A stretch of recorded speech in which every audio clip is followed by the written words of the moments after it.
Details చూద్దాం. అకాల వర్షాలు తెలంగాణ రాష్ట్రాన్ని ముంచెత్తాయి. వానలతో పల్లె పట్నం అంతా అస్తవ్యస్తంగా మారిపోయాయి.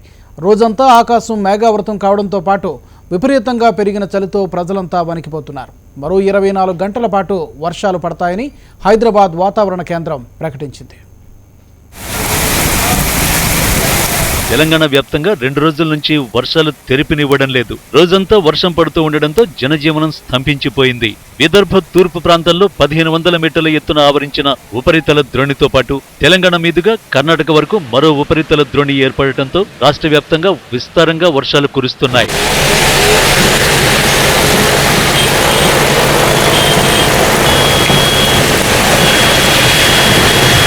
హైదరాబాద్ లో శనివారం రాత్రి బీభత్సం సృష్టించిన వర్షం ఆదివారం కూడా కొనసాగింది. రోజంతా ఆకాశం మేఘావృతమైంది.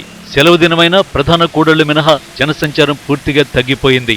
అచ్చం వర్షాకాలం లాంటి వాతావరణంతో హైదరాబాదీలు ఇబ్బందులు పడ్డారు.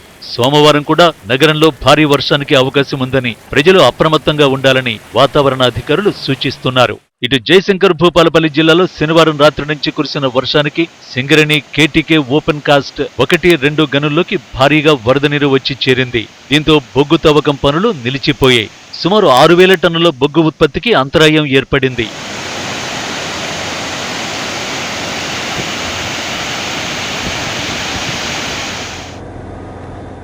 తెలంగాణ వ్యాప్తంగా సోమవారం కూడా ఇదే వాతావరణం కొనసాగే అవకాశం ఉందని హైదరాబాద్ వాతావరణ శాఖ అధికారులు తెలిపారు. ముఖ్యంగా దక్షిణ తెలంగాణలో భారీ వర్షాలకు అవకాశం ఉందని వారు వివరించారు.